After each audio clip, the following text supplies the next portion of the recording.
Hey, what's up everybody? Rob Marzullo here, Ram Studio Comics. Welcome back. So in today's video, I'm going to show you the process of drawing these two hands and talk to you a little bit about that. Let me first off say before we get started that I've got a new book out called Learn to Draw Action Heroes. There'll be a link in the description box below. You can get that on Amazon.com. Always appreciate the support. And there'll also be a link that will take you to my website and give you discount codes to my Udemy course content if you want to check those out. So with that, let's get drawn. Okay, so first off, we're going to get the basic forms into place. And the best way to do this is to look down at your own hand and draw the primitive shapes. I really recommend doing that because what happens is when you get in the habit of always looking for the right pose or the right reference, you can lose a lot of time. Hands especially, facial expressions, you got all that right there in front of you. You just have to learn how to look at it, restylize it, and make it work for your comic illustration process. One of the artists that made mention of it and always stuck with me was Mark Silvestri from Top Cow. And he said, keep a mirror by your art table for your hands, for your facial expressions, all that. It just makes a lot of sense. Now, obviously, with all the digital tools that we got these days, you can use the camera on your laptop and things like that, your phone, whatever. But again, you get used to using yourself as the perfect model. It will save you a ton of time, so it just makes sense.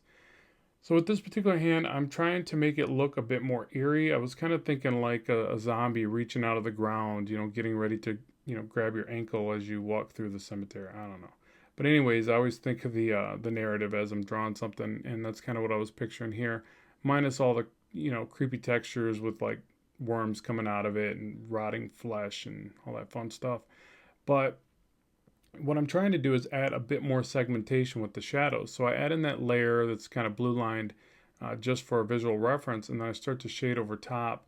And I try to add a lot of little breaks in the shadows. I try to make the shadows a bit more angular, and I tried to ultimately over render the hand to add to the kind of eeriness and the over texturized effect to it. So sometimes you can do that and make things look gritty and more stylized, but you got to be careful too, because if you overdo it, it can also make it read poorly and just look like you don't have a really concise idea of what you're going for. And I think that's really prone to happen as an artist because a lot of times you just kind of get in this zone and you start using your feeling of what's right more than any kind of thought process. And there's definitely an ebb and a flow that you got to get down with that. Sometimes you have to think about what you're doing. Other times you just react, and there's definitely benefits to each. All right, so with this next one, I try to make a lot of variations.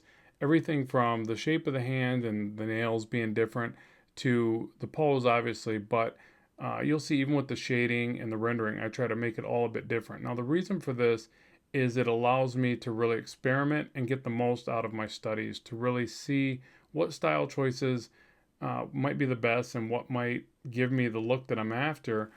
So I'm always trying to experiment and try new things as I do these exercises. You could draw the same hand in 5 different poses, all with the same rendering techniques.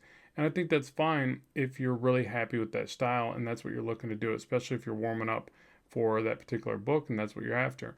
But if you're trying to learn about yourself and continue your education in a sense, then you need to jump outside of the realm of normal behavior and experiment and really see what you can come up with. And that's what I'm doing here.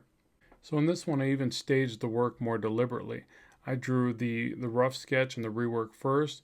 I went through and did all the line weight throughout the hand second, and then third, I'm now adding the shadows on another layer.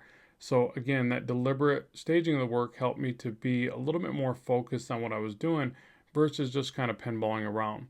And now as I start to render over top of this, I'm going to really try to get more fluid shapes of shadows versus the angular look. To the other hand, I'm also going to try to cut back on the segmentation and just give it a bit more of a clean feel and vibe to it.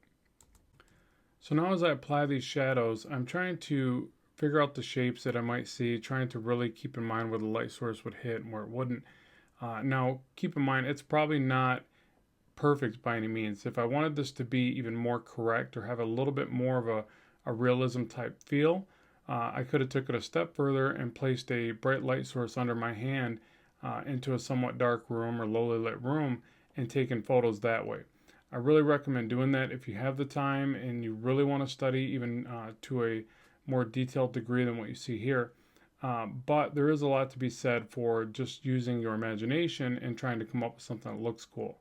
So it's really up to you and what your expectations are.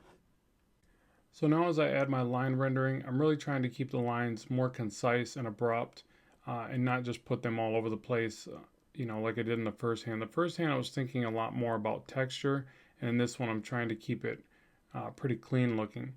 And that's really about it for this one. So I'd love to know what you think of the video, as well as if you've got anything that you can contribute in the comment section below, and let others know what you feel is the best way to study and hone your skills.